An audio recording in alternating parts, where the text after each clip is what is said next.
Hello, and welcome to NASA's Jet Propulsion Laboratory in Southern California, where we have just landed the most sophisticated and most capable rover yet on the surface of Mars, the Perseverance Rover.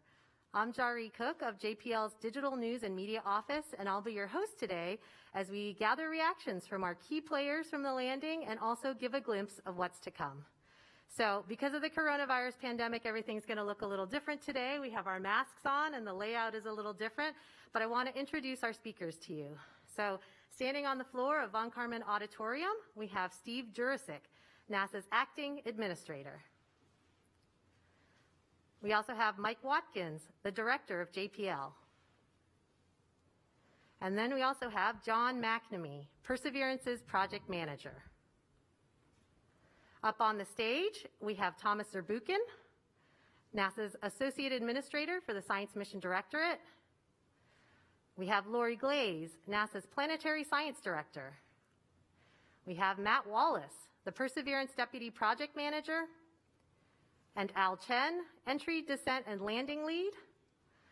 Ken Farley, the Perseverance Project Scientist.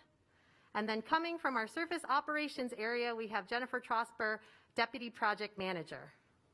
And over here, we have a special group on our video conference. We have a group of the Perseverance team members. All right, so we are going to be taking questions during this briefing. So if you're a member of the media and you're on our phone lines, press *1, and you'll be put into the queue. And if you're on social media, use the hashtag #CountdownToMars. But before I turn over the podium, I just wanted to take 1 minute to recognize what a thrilling day today has been. We now have the most ambitious rover yet on the surface of Mars. Congratulations. We're getting some echoes.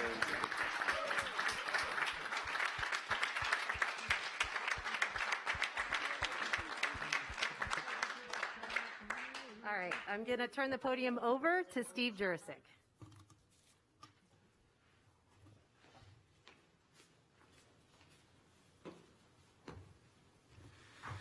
Wow. I mean, just an amazing, incredible day. I could not be more proud of the team and what they've accomplished under challenging circumstances. I also have to tell you that about an hour after landing, I got a phone call from the President of the United States, and his first words were, "Congratulations, man." And I knew it was him. I wasn't getting punked. Only the president could say, "Congratulations, man." He talked about how proud he was of what we'd accomplished, and he wanted me to send his regards to Percy, and he wanted to congratulate the team. He wanted me to congratulate the team for him. He does want to congratulate the team personally, and I told him we will make that happen. And so, looking forward to having the President of the United States congratulate the team this week. 9 successful landings on Mars. The only nation that's been able to do that. Just incredible. Thousands of people working on this to make this happen at the Jet Propulsion Lab, at NASA centers, with our industry partners and with our international partners. I want to call out one of our other government agency partners. The Department of Energy develops the radioisotopic thermal generators first, the RTDs, that powered Curiosity and are powering Perseverance. And it's a great partnership, so thank you to our DOE colleagues. This mission is amazing on its own. Science, technology, and caching samples to bring back to Earth. But it's also part of our bigger exploration plans, right? Which involve really understanding Mars and the evolution of Mars and whether there was life, ancient life, but also preparing for eventual human missions to Mars. And so this is one step along the way of our journey to accomplish that goal. And it's a major step. And we've embarked on that. We've taken the first steps in embarking on that journey. Again, I'm amazed that everything went, pretty much according to plan. And when I heard the touchdown signal come back and saw the first image, I cannot tell you how overcome with emotion I was and happy I was. I didn't get a lot of sleep last night. I think I'm going to get sleep really well tonight. So again, just an amazing day. With that, I would like to turn it over to my colleague and friend, Dr. Zabukin. Well, thanks so much, Steve. And I want to share an event with you that usually happens when I'm by myself.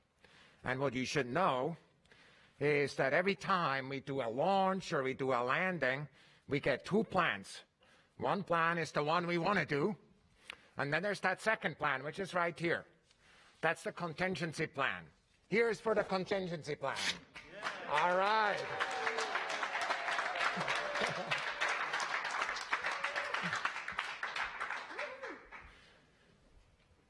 Just about 1.5 hours, a little bit more, history happened right here. And I want to play a video that the team put together. Before I do so, I want to just warn you, you may or may not, in the last row, see some bent COVID protocols. You should just know that all of us who are involved back there were doubly masked and normally had all the distance in the world, but you know, I will tell you later about my emotions there, but I had to hug some people.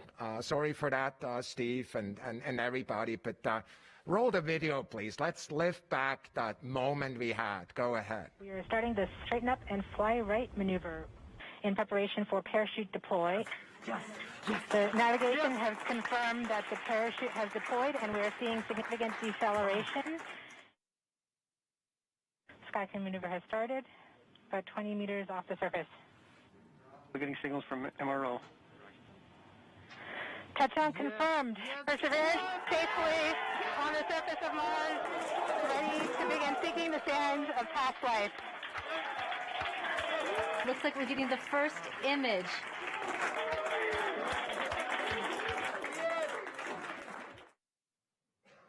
What an amazing moment. I have to tell you, after I was kind of reacting the first 5 seconds or so, I was overcome with emotions, frankly, in the back there, and I was tearing up. And frankly, what I thought about is a statement that was made 20 minutes or so before the moments you just saw, when one of the leaders said, this is the first time for months that we're all in the same room. And I want to thank you for being here and being part of the team. Of course, many individuals on the monitor here and otherwise were not in that room. And I just wanted to tell you how proud and so moved I was by that team achieving that amazing success. I was reminded of a statement of a famous coach who once was asked, what are the 3 most important things that create success in the game? And it turns out the same is true for NASA. And here are the following 3 in the order of priority: the team, and the team. And I just really want to thank the team for that. Thanks so much.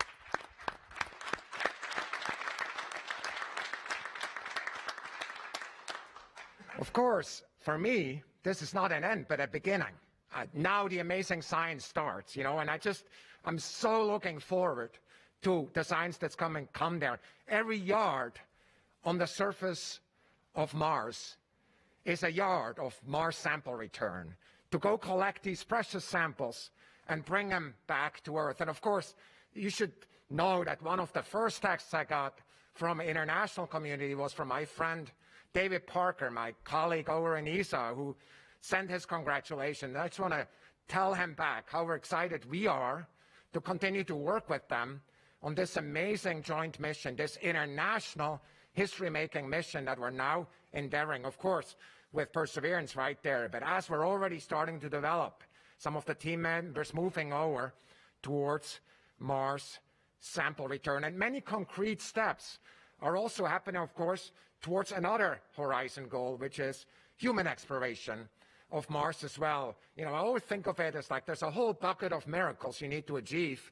to do that, and we're taking some miracles off the table, both today, but also as we go forward with Mars sample return. So the future of Mars exploration is just so broad and exciting, and it involves many other nations as well. And leaders, many of them are still in school, or even in kindergarten or younger. And those leaders we're going to need as we do this achieve those amazing goals. I want to think of the international partners of Mars 2020 Perseverance, and we had something like 35 vendors from 11 nations that, of course, added up to the nearly 1,000 within the United States. 11 nations that included a lot of them, and I've been in some of these nations, and I know where these pieces are coming from and how proud those nations are. Of course, over and above that, we have 3 partners that have contributed instruments: France, Spain, and Norway. And I had texts from our French colleagues, for example, where the Prime Minister was right there with the team and celebrating with them. I'm just so glad for the support in each one of those countries they're receiving from their governments. And we look forward, but each of our contributions, the contributions internationally and the ones by the team here, will provide information and tell us about Mars, and also the future collaboration that will be enabled by the amazing historic feat today. Mars is always hard. We don't take this for granted. Landing on Mars is one of the toughest things, even though the team, is making it look easy. I have to tell you. I mean, it's just incredible to me. I've baffled, I told Steve this morning, I had to get up in the night twice to replace a sweated through wet t-shirt with a new one. I was telling myself I'm pretty calm. Apparently my body did not say so. But this next night, I'm sure I only need one of them as we go forward. And that's in no small way because of my next friend I'm going to introduce to you, which is, of course, Mike Watkins, who's the JPL director. Take it away, Mike. Thank you, Thomas. I'd like to welcome everyone virtually to the Jet Propulsion Laboratory here. This room, many of our journalist colleagues have been in this room for a landing day where we've actually celebrated all of the Mars landings ever accomplished by humankind here in this room. And I miss the fact that you're not all here with us today. We usually have the lab buzzing with thousands of folks. And because of COVID, we're doing this remotely. But I hope you still feel a part of this, and certainly feel free to engage us with questions and follow-up. On behalf of JPL, I have to say we have a fantastic project team, no question about it. And John McNamee and Matt Wallace will talk a lot more about that team. But I want to also notice the rest of JPL. It really took a lot of folks working together to make this mission successful. And of course, we're working on missions other than Mars Perseverance as well. And we had to keep those missions going. We had to keep Mars 2020 going.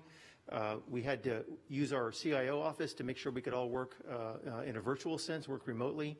And of course, folks keeping everyone safe on the lab in terms of PPE and facility changes. And we sort of had to change the tires while we're going down the highway starting last year. And we are very proud of having been able to make 2020 a success. And now that Perseverance is on the surface, I hope you are sharing the magic that I do personally.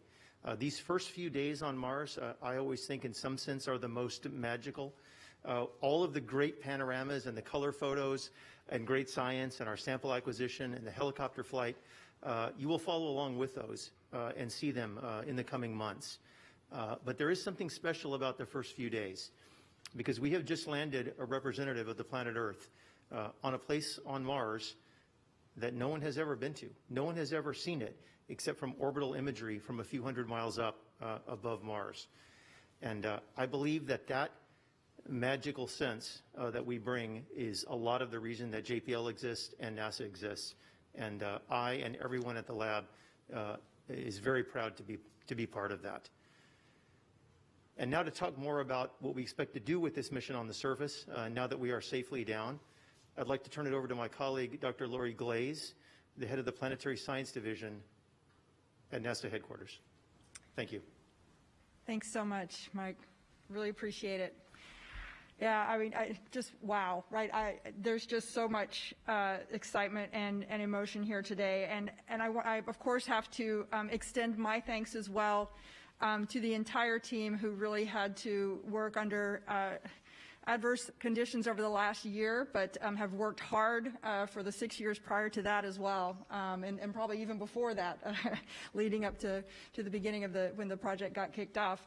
I'd also like to make sure I give a little shout out and some thanks to my headquarters staff that support this as well.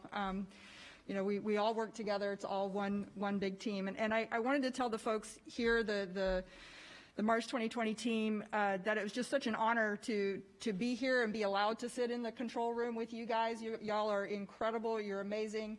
And I know it wasn't even the full team there, and the full breadth of that team. The capabilities are just astounding. And so I'm just so proud of everything you've accomplished, and you know, thank you for letting me be a part of it here today.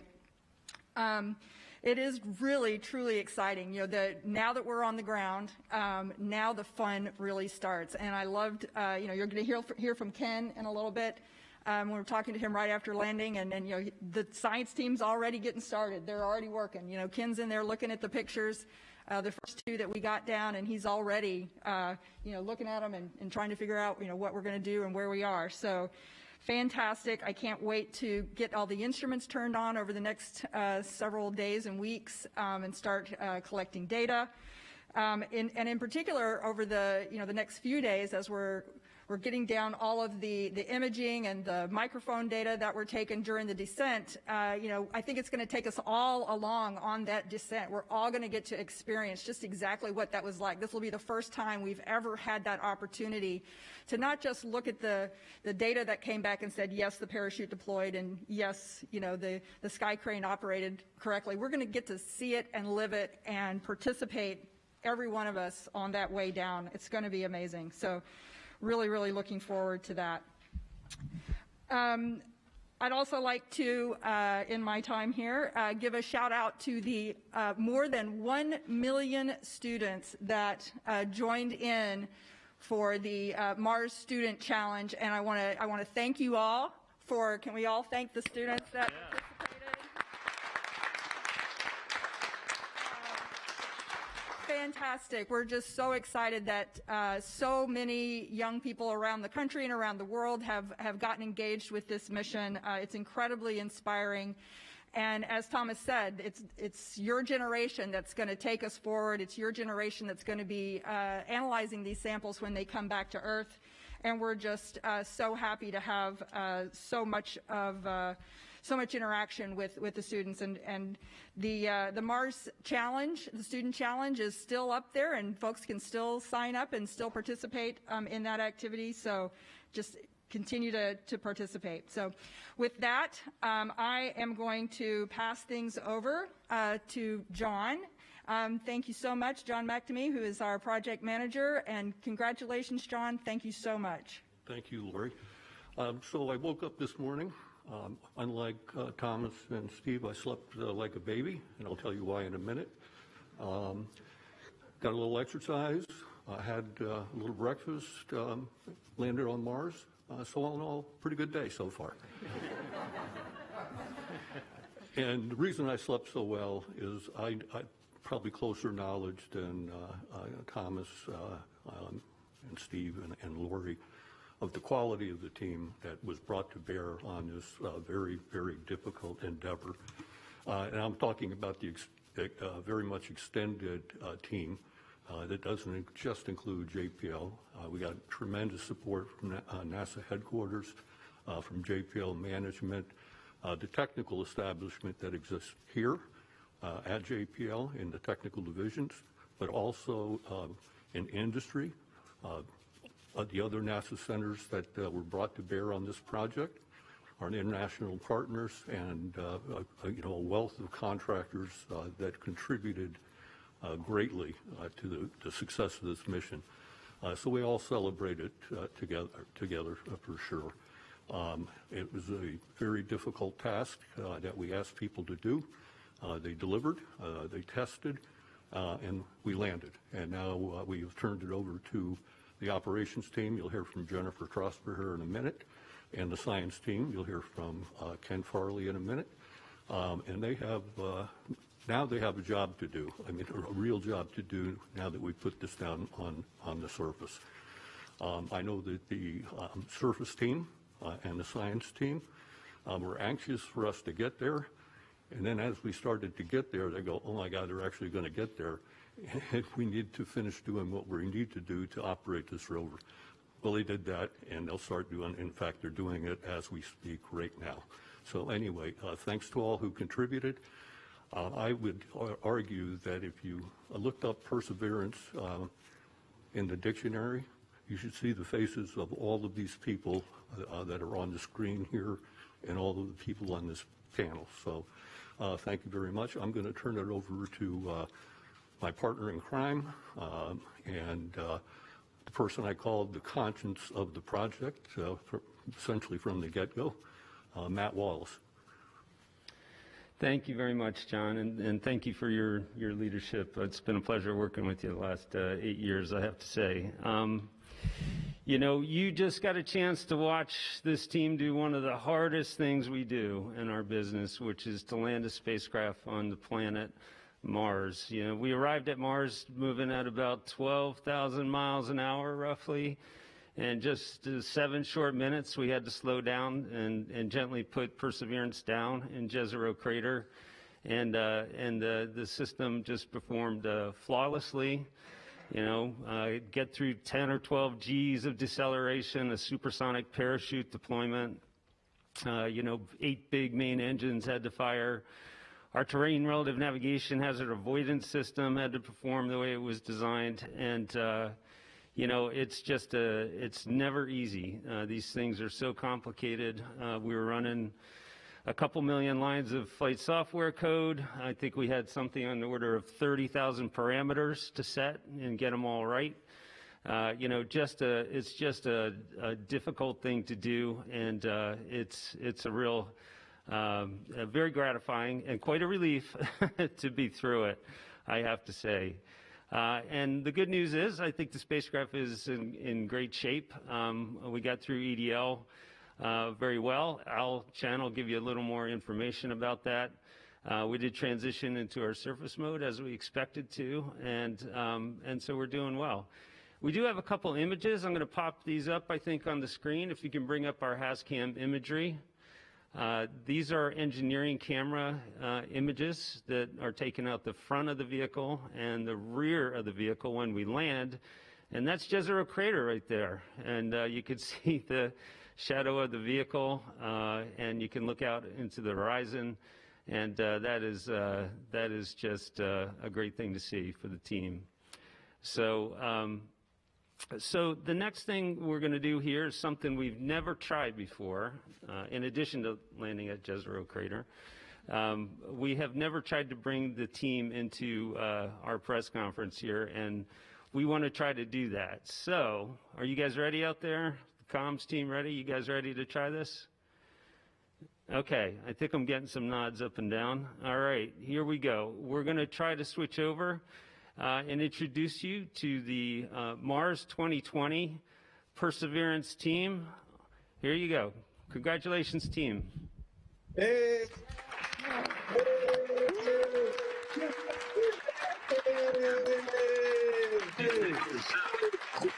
up there? Tom's getting ready. You guys ready to try this? Yes.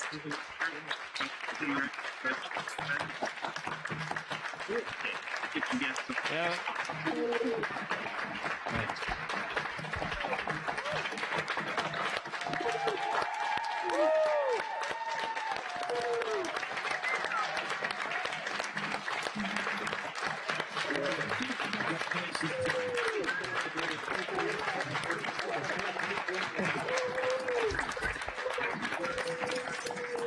This is the team that built the computers, they built the structures, they built the radars, they integrated the prop tanks and the thrusters and all the engines. You know, they built actuators and robot arms and sampling systems. These guys just never rested. All of our terrific science instruments, our technology payloads, really a remarkable team. And they did it, you know, days, they did it nights, they did it weekends, they worked through holidays, they worked first shift, second shift, third shift. Just a remarkable, you know, a remarkable accomplishment, and we're so proud to be part of what they've done here. And they look good. They look good on TV, I think, you know. So I think hopefully you got to see some of the faces and some of the families, maybe a few signs, a couple pets along the way. But congratulations to the whole team, and thank you all for everything you've done. I'm going to turn it over to Al Chen. He is the lead of our swashbuckling EDL team, and he's going to tell you a little bit more about entry, descent, and landing. Thanks, Matt. You know, wow, that was quite a ride. It never gets old landing on Mars. And you're going to want to tell the whole project team thank you, and especially to the EDL family out there. I'm really proud of you. You guys did it. I can show you a little bit about what we know so far. Usually it takes us a couple days to figure out where we went, but with our side benefit of our terrain-related navigation system, we know pretty well where we went. If you bring up the first figure, you can see that we're off the center just a little bit to the southeast, about a kilometer, 1.7 kilometers or so to the southeast. It's a pretty good area, but terrain relative navigation was pretty important here. If you go to the next figure, and not just for telling us where we are, you can see that we landed in, you know, an area that's relatively rugged there. And I think Ken will be able to tell you about the science of what's there. But I was just worried about what would kill us on landing. So if you go to the next slide here, red is generally bad. And you can see that the system managed to find a nice blue spot in the midst of all that red, all that death that's out there for us. So we found a parking lot and hit it. So. You know, the terrain relative navigation system was absolutely essential in getting us down here and helping us figure out where we are right away. We are in a nice flat spot. The vehicle is only tilted by about 1.2 degrees. So we did successfully find that parking lot and have a safe rover on the ground. And I couldn't be more proud of my team for doing that. And that's really all I got to say. I think this is the end of my journey, I guess, with Perseverance, but the adventure, really, the mission is really just beginning. So let me toss it over to Jennifer to talk about the surface work that we have ahead of us. Thanks, Al. Well, thank you, Al. I mean, you and your team did a fantastic job, and we're so grateful to be in this position. I almost feel like I'm in a dream. Our job is to think of all the bad things that can happen and try to avoid those. And when all good things happen, you feel like you're dreaming, and I'm happy to feel like I'm dreaming today. And happy to be here. I want to do the most important thing, which is introduce you to another portion of the team. Some of these folks were downstairs for landing, and some of them are up here just doing surface operations. And so the team wants to share their excitement with you about being on the surface of Mars, getting ready for an amazing science mission. So thank you, team. This team is awaiting the Odyssey overflight. Yeah, let's give them a hand. Thank you, folks.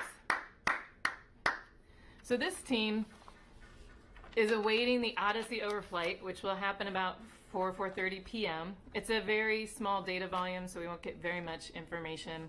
But then at 6:30 p.m., Trace Gas Orbiter will have an overflight and send down a fair amount of data. And that's, I think, what everybody's looking forward to, are these images that Mike talked about. So the images we might get if everything goes well, we will likely get the HazCams with the deployed covers. What you were looking at before was the HazCams without the covers deployed. We hope that we will get some thumbnail movies of some of the EDL camera images, so that front row seat and entry, descent, and landing. And then it's possible that we'll get an actual image from the descent downlit camera, the last 10 meters before we landed on the surface. So we're all on the edge of our seats looking forward to getting those images. Just a few other stats about the rover. We think we're facing southeast based on the shadows, about 140 degrees. The tilt, as Al said, it's flat. It's about 1.2 degrees. The power system looks good. The RTG, the generator, before we landed was at 105 watts, and we think it'll go a little higher. The batteries are charged at 95%, and everything looks great. So we are excited to get the next set of information from Perseverance. Now, the team will get some images tonight, but then over the next few days, we spend a little bit of time, I'll show you with the model here, kind of unwrapping the rover. It's been inside the descent stage, back shell. So the mast is not deployed, so we will deploy the remote sensing mast here, and then we'll also be pointing, you can see here, the high gain antenna at Earth, and that's how we will communicate. Right now, the rover's sending data through the orbiters on an antenna, a UHF antenna that's sitting here on the back of the rover. And we can command it, but only through an omnidirectional low gain antenna here, so we don't get very high data rates through that. So we're excited to be opening up the rover over the next few days. After that, we will transition the software. As John mentioned, we were finishing, many of these people have been working on this mission for years, and we were finishing the surface flight software as we were flying to Mars. It's on the vehicle, but we will spend a little bit of time transitioning to that software. Then we will finish the checkouts of all the instruments, and we'll drive to our heli flight demo location, wherever that might be. Now I spent a little time talking to the rover planners, the folks who decide where to traverse and what's safe and what's not. And there's a ripple field in front of us, between us and the Delta.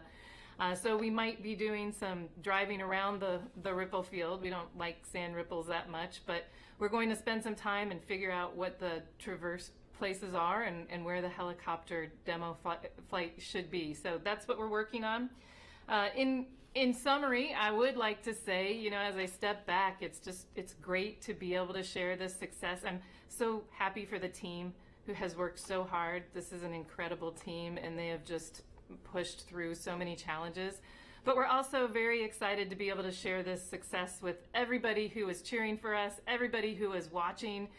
We really are excited for you to join us on this great mission on Mars that we're going to go through in the next several years, learning more about Mars. And with that, I'm going to hand it over to Ken Farley. He'll talk more about the science mission on Mars.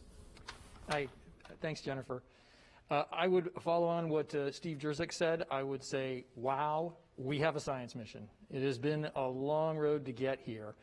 And one of the things I would point out, it may be not obvious from the outside, but a mission like this is a lot like a decade-long relay race.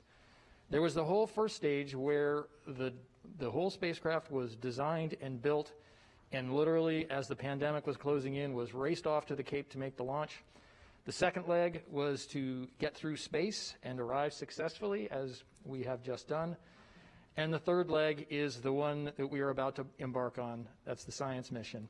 And one of the amazing things about this is there are thousands of people all along the way, and at each step, those people peel off and move on to new jobs. And so on behalf of the science team, I want to thank my friends to the right here and all of the folks that got us to where we are. This is a spectacular place to be. So thank you all so much for that, and we are going to do you proud in the science mission.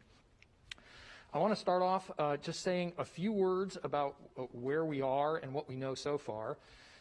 This is obviously not based on very much information, and my phone is buzzing all the time with people telling me things, so we're already starting to process the information that we have. But in this first image, you can see that we landed to the southeast of the Delta. We are about 2 kilometers to the southeast of the Delta.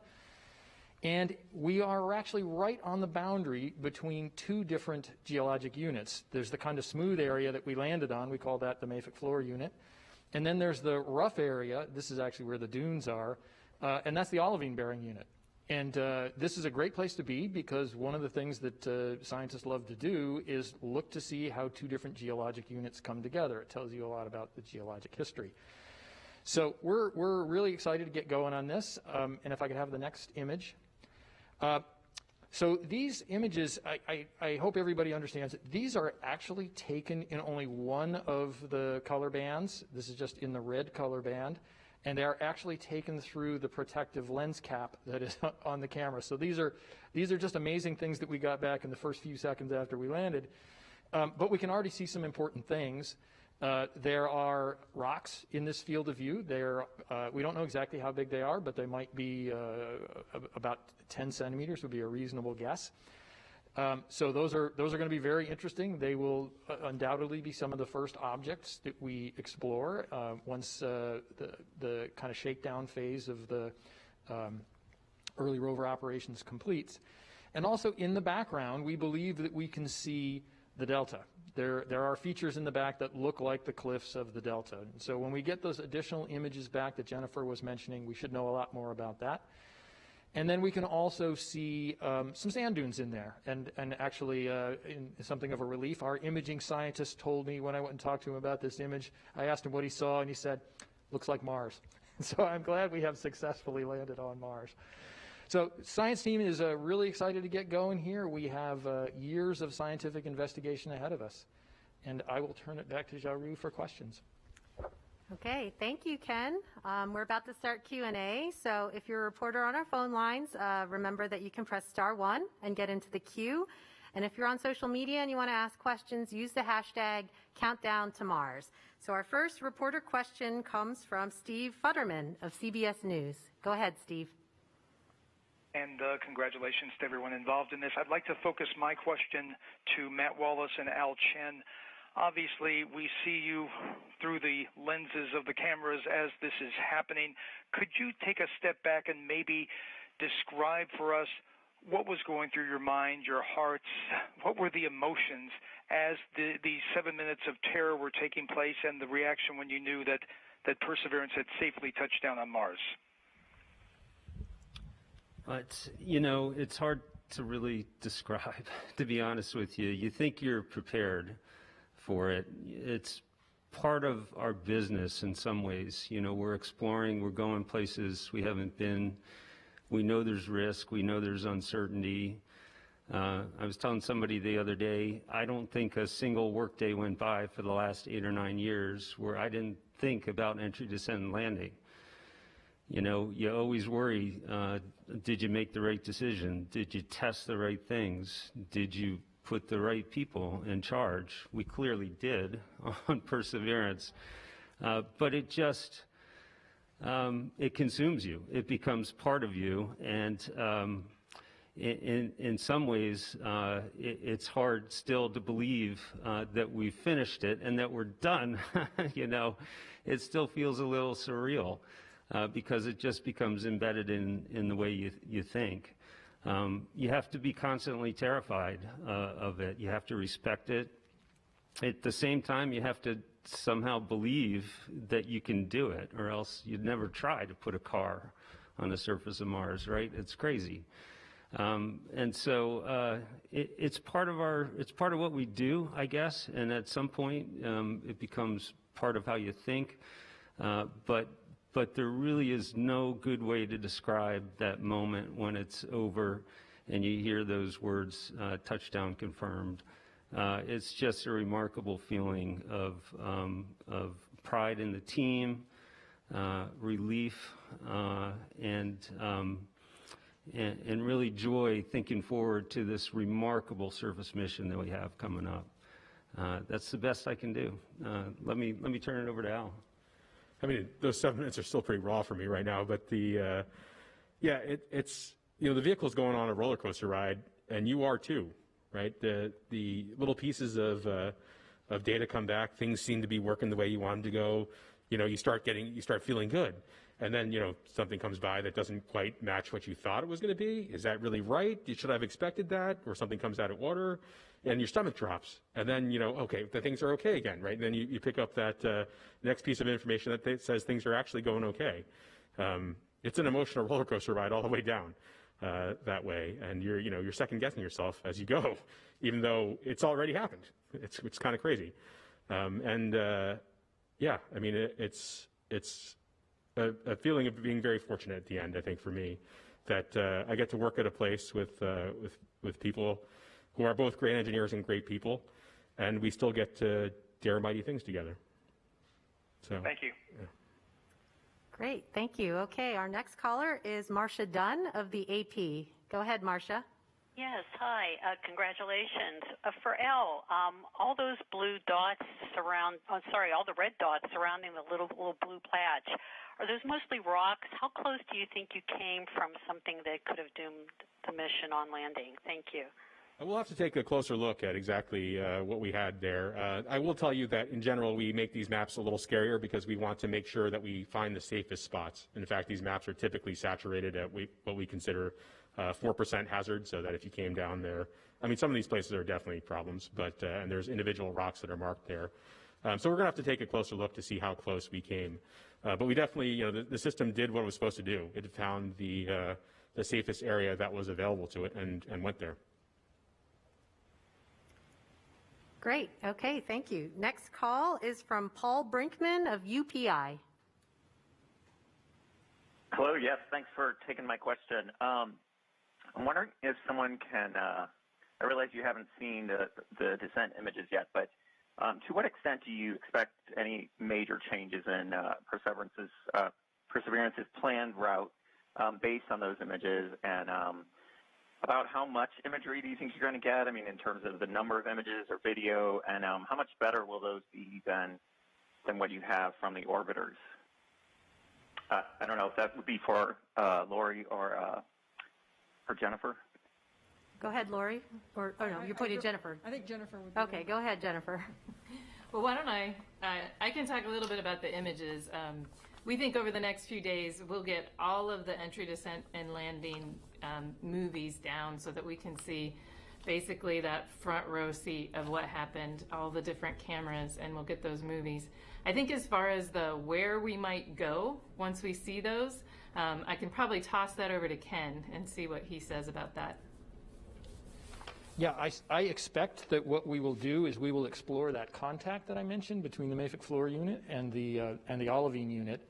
And as Jennifer mentioned, that's a dune field, and we may have to go around the dune field, but I suspect we will go around it either one direction or the other towards the delta. Great. Okay, thank you. We'll take our next reporter question from Sam Ahmed of AFP. Go ahead, Sam. Hi, thanks for taking my question. Congratulations. We understand we had 2 mics on board. When might we know if Perseverance was successful in recording the first direct sound from Mars? Jennifer, you want to take that one? We should be able to get some of that information in the overnight passes tonight and tomorrow morning. So hopefully we'll be able to understand whether we got the sounds and what those sounded like. Thanks. Great. Okay, thank you. Next reporter is Kate Tobin from PBS NewsHour. Yes, can you hear me? Yes, we can. Wonderful. Congratulations to the team. Great job.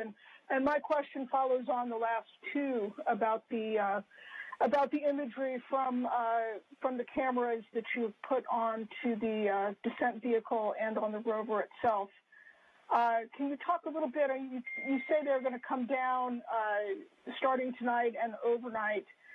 Is that all of them? I know there were some GoPro type sort of rugged sports cameras that you had pointed in all different directions and some high speed video that you were taking. Do you expect it all to come down in the next few hours, or is that something that's going to trickle in over days? And when do you expect to release it? So let's let Matt take this one. Go ahead, Matt. Yeah, I can give you a kind of an overview there. And you're correct, yes, as I think Thomas mentioned or others had mentioned, for the first time we're going to be able to see ourselves in high-definition video land on another planet. We put commercial ruggedized cameras at various locations on the vehicle, 3 of them looking up at that big supersonic parachute, 1 on the descent stage looking down at the rover, 1 on the rover that looks up at the descent stage, and then we have 1 at the rover looking down as well. And so we think we're going to capture some pretty spectacular, we think we have captured, hopefully, some pretty spectacular video, and they come with a microphone as well. And so I think that's what you're asking about. We are, in fact, hoping that we can bring 1 image, 1 still image from those cameras to the table tomorrow from the descent stage looking down at the rover. And I think that's going to, hopefully, we'll see that, and I'm hoping that that's going to be a remarkable image.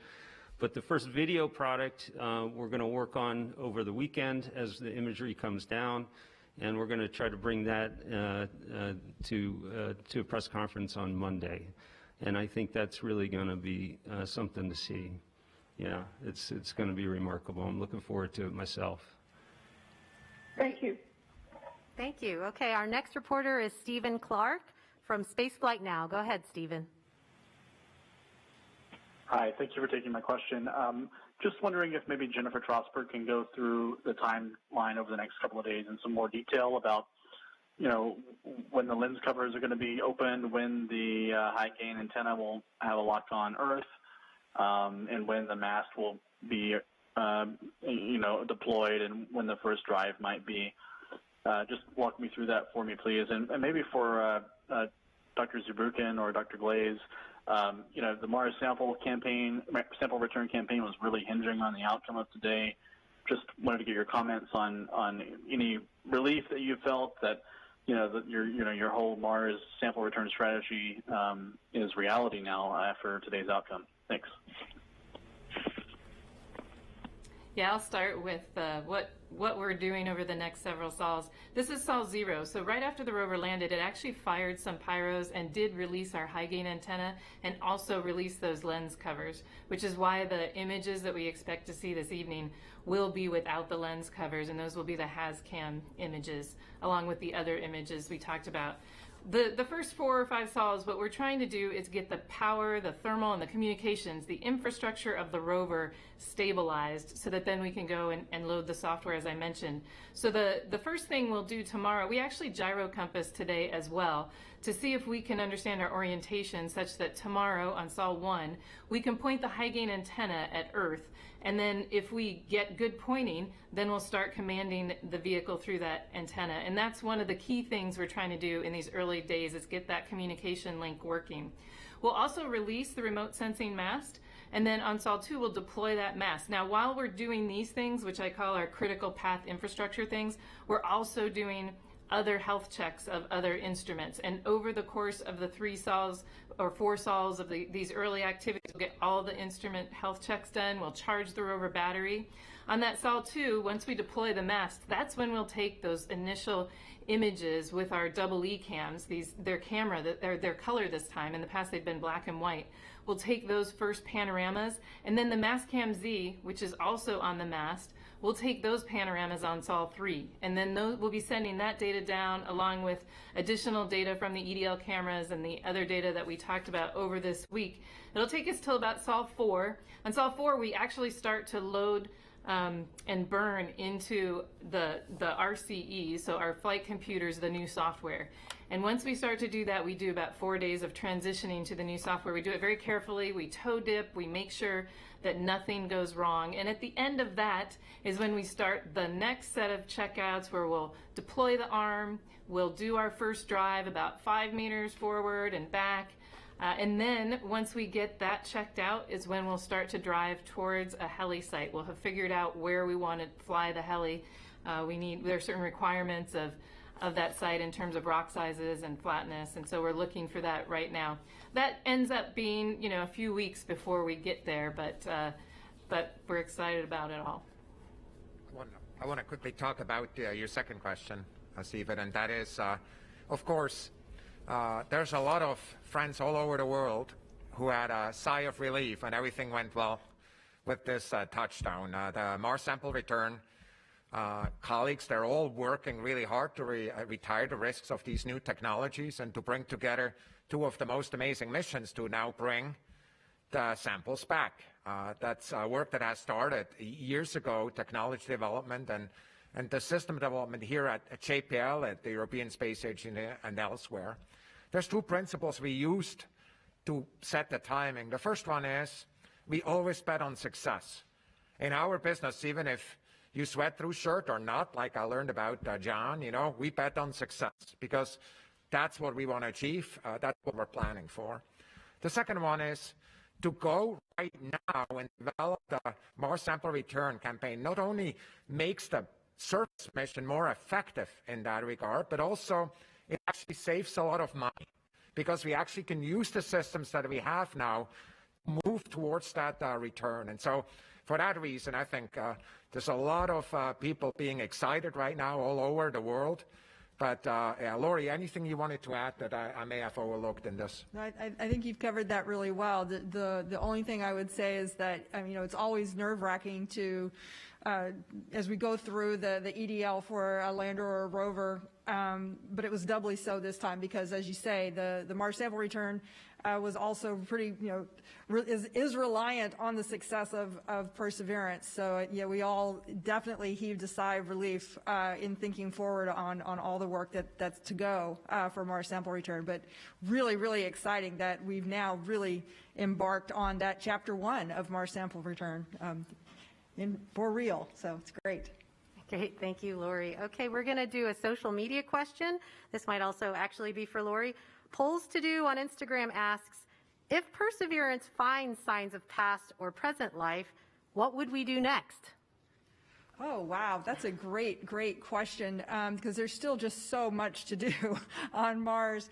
It's a fascinating, fascinating place, and it's a wonderful laboratory for doing incredible science. And, certainly the big question for us right now is this question about the evolution of Mars and the existence or not of past life that's been preserved at Jezero Crater. And that's our focus right now. But we're always looking forward to the additional science that we're going to do in the future, thinking about, how planets form, how they evolve, and Mars is a great, great place to work on all of those different science questions. Great, thank you. Okay, we're going to go back to the reporter phone lines, and we have Mike Wall of Space.com. Thank you all, and congratulations. It was a really great day for all of us watching too. Just to kind of piggyback off of Stephen Clark's question about what the near future holds, could you maybe, Jennifer or John or Ken, do you go out like another couple weeks or a month or so? I mean, how long do you anticipate it'll take to get to the helicopter site, and how long will those flights take? And I mean, when will the rover be able to actually start doing science and start gathering samples and so on and so forth, do you think? Thank you. Sure, I'll go a little further out. I talked about we'll have the once we get the robotic arm working and we get mobility working, we'll go find the heli flight demo site. So it's about 3 weeks, and then depending on how close that site is, we have to traverse to it, and we still have the helicopter underneath the rover, so we can't use our auto navigation. We have to be a little bit more careful when we're doing that. So it could take up to 10 sols. It really depends on where we find a heli flight demo site. Then we will spend 30 sols. A sol is a Martian day. It's 40 minutes longer than an Earth day, so we speak in sols when we're doing operations on Mars. So we spend about 30 sols for the helicopter demo. Prior to that, it'll take us about 10 sols to get the helicopter just deployed underneath the rover, move the rover away. We go about 100 meters away before we fly it. So that's another 40 sols. So I like to say it's sometimes hard to, it's always hard to estimate exactly when things happen, but we'll be flying the helicopter in the spring here, and we'll be spending spring flying the helicopter. After that, we're going to upgrade our auto navigation capability on the rover, meaning we're just going to try it out, make sure it works. Then we'll drive towards the first science site that Ken and his team are interested in going to. Again, that depends on where they want to go, how long it takes us to get there, and that's the point where we will be doing the first sampling. So I like to say summer is the time frame when we'll be doing the first sampling. Those things can change. They might go faster. Or if we have to traverse to different places that take a longer period of time, it might go slower. That's a longer plan. And then one thing I'll just throw in the end, conjunction is around September, where we're not able to communicate with the spacecraft because the sun is between Earth and Mars. And so during that time, we'll spend a little bit of work finishing off some efficiency and operability capabilities for the vehicle to help it be even smarter and even more autonomous. And then after conjunction, we'll upload that new flight software build. And then that's when we can really do things even faster than we had originally planned. Ken, do you want to talk a little bit about the science part? Yeah, it's a little premature to say very much yet. I mentioned in a previous discussion that there are 450 science team members, and I think most of them are sending me texts and emails about what we should do now. But we've got to get together and actually come up with a communal plan. We're not ready to do that just yet. Okay, great. Thank you. Okay, the next reporter question comes from Jackie Goddard of the Times of London. Hello and congratulations everyone, and that includes all the folks on those screens at your kitchen tables and your on your couches with your dogs and your cats and your kids.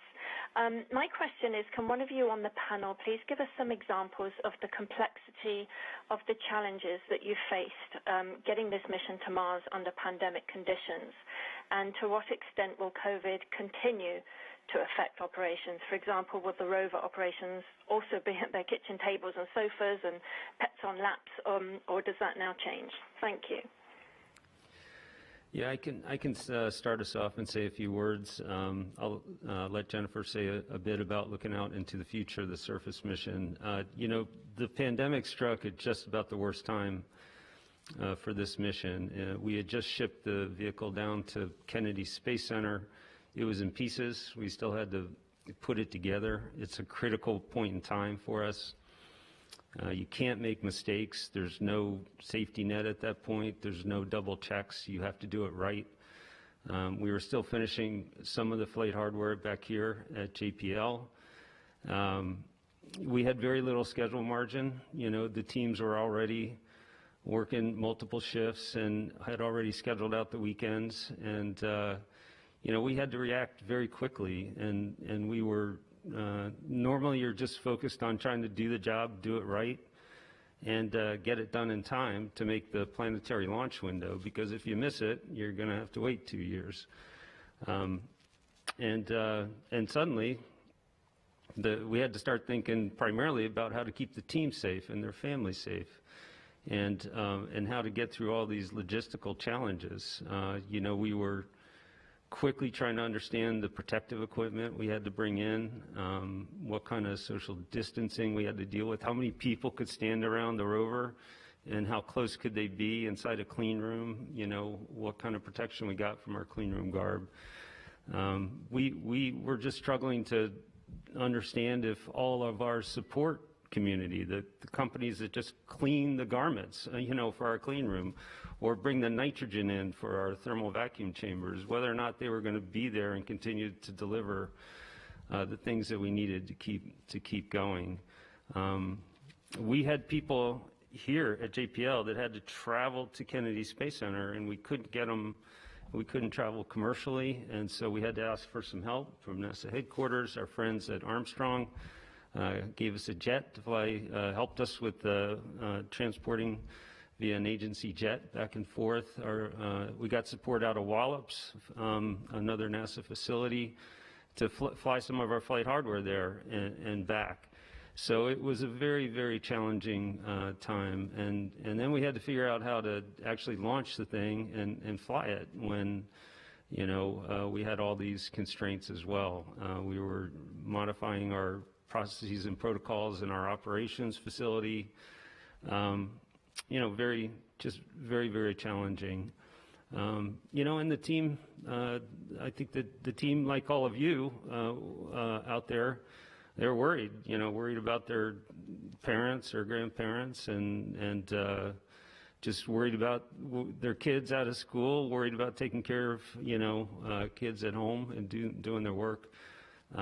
So it was a tough time. We actually, we decided to try to market. We put a plate, a COVID plate, on the port side of the rover. It's now sitting on Jezero Crater with the vehicle, and you can see the video there of us installing that plate down at Kennedy Space Center. And that plate was really there to symbolize the challenge that not just our team was facing, but everybody has been facing. It's been a tough year. It's been tough to do this mission under these in this environment. But the team, like they have with every other challenge, has stepped up to it. We got a lot of help from the institution, from the agency, and I think that's going to continue into the future so that we can do this surface mission. Jennifer, do you want to add anything? Well, I'll add that we are not all together, and that's very unusual for a landing. And when we start a surface operations, Ken's talking about his phone blowing up. Usually that would be a big meeting that's in one of the buildings here on the laboratory where we all talk about what the the science of the mission is, and based on where we are, what we want to do. The engineering team is largely on site right now, and to finish development was a struggle being remote because these are complex systems. They take a lot of individual expertise, put together in a way that we can operate a vehicle, that we can build software that makes that vehicle work. And doing all of that remotely without as much interaction has been hard for the team. We have the science team now is fully remote. And so, it's just like all of you guys. I mean, I work from my laundry room for the last several months, right? And my kids are in Zoom school and they'll walk in and then people say they can't hear me because the washer's going. I mean, everybody has these challenges that are going on because this is not the way we typically would design a Mars mission. But the team has been fantastic and just overcome every challenge. We have now robots on the floor where if you're remote but you want to go look in a room, you can log into one of the robots and you can drive it around the floor now in surface operations and go talk to the people that you want. So we've learned a lot about how to do things remotely. I think it has changed how we think about the problem, but it is challenging. And I look forward to the time. I think there will be a time when we can all be together again and not have all the restrictions. I'm in a room by myself, which is the only reason I'm not wearing a mask.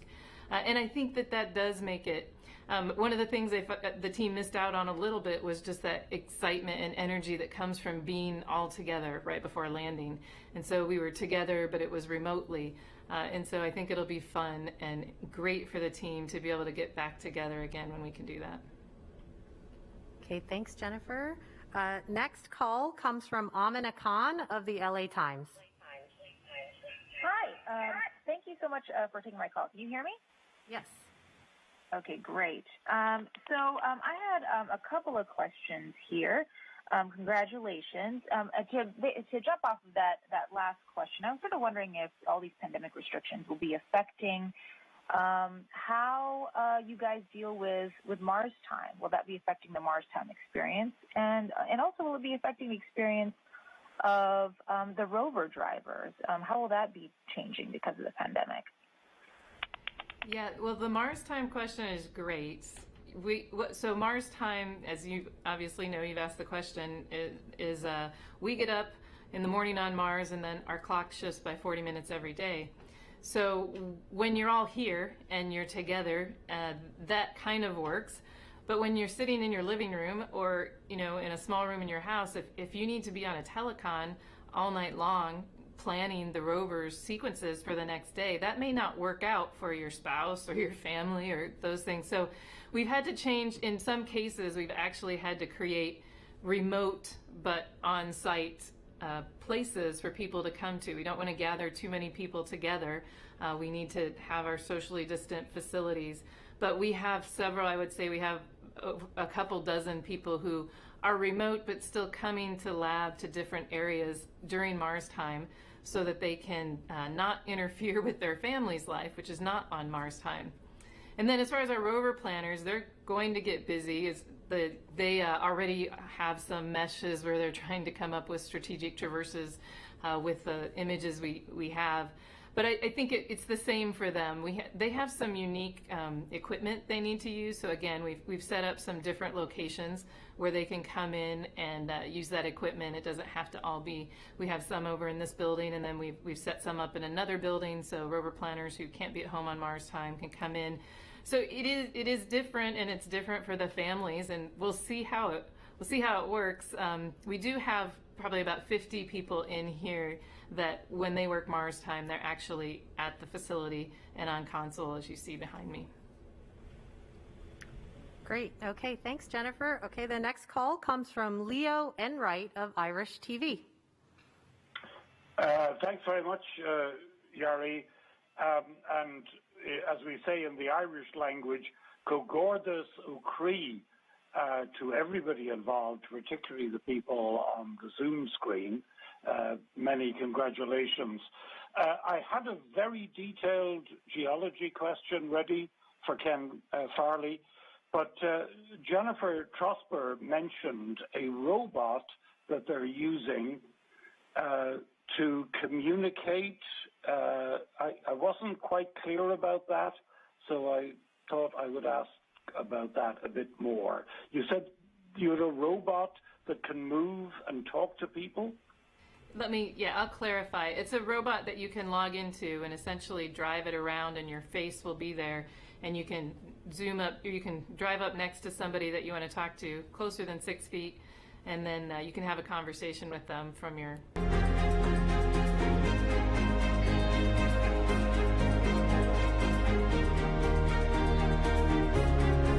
I mean, is it a rover, or what is it? No, it's just a robot that moves around the, I can't remember the actual maker. Maybe somebody can help me out with that, but it's a robot that we drive remotely around the floor. It really just has wheels and then a screen. It's a moving computer screen. Maybe that's a better way to describe it. Could I do a follow-up? Sure, we can do that. Yeah, sure. Okay, thanks. Because I did have a question for Ken Farley. Ken, this Zoom screen is fantastic because we're all used to the crowd coming in JPL after a landing. And the other tradition in JPL after a landing is the journalist with the geeky question. So I just wanted to ask you, could you clarify, have you landed at Canyon de Chelly? And if that is where you have landed, can you tell me whether you've looked at Channel Islands and the outcrop there that does appear to be a delta formation? And would you consider doing a quick run to Channel Islands rather than a long run over to the delta? Yeah, okay, so let's clarify what's going on here. So the science team has associated specific Earth locations, they happen to be national parks and preserves, to specific regions in Jezero Crater. And it is from those quadrangles, we call them, those quadrangles on Earth that we will draw the names that we informally attach to features that we look at and we take observations of. So we have, in fact, landed in the Canyon de Chelly quad, and I'm not sure exactly where the feature that you were referring to is. I still think that our most likely ultimate destination is going to be to the west-northwest, and that we will very likely go up to the delta front that on the image you see right now is in the upper left-hand corner. Okay, we're going to end on a social media question. So Vince on YouTube asks, was the landing today the best one so far? I'll ask Matt that question first. Yes, since I think yes, 100%. It was the best one so far. This is my 5th Mars rover. Jennifer and a handful of others of us on the project have worked, a number of these, and they're all very, very special, I have to say. But as of this moment, right now, this is the best landing on Mars, I would have to say. All right, great, thank you. That's all the time that we have for questions today. If you're a member of the media and you still have a question, you can contact the JPL Digital News and Media Office. We'll continue to answer some questions on social media. And tune in to NASA TV and online tomorrow. We'll have another news briefing at 10 a.m. Pacific time, and we'll give you an update about the start of the surface mission. If you want some more updates, you can also go online to nasa.gov/perseverance and mars.nasa.gov/perseverance for additional information. You can also follow us on social media at NASA Persevere. Now, one last thing before we go, I just wanted to say that if you wanted to welcome our latest robotic explorer to Mars, Mars will be visible in the night sky tonight. It'll be right next to the moon, so have a look. Thank you very much for joining us, and go Perseverance.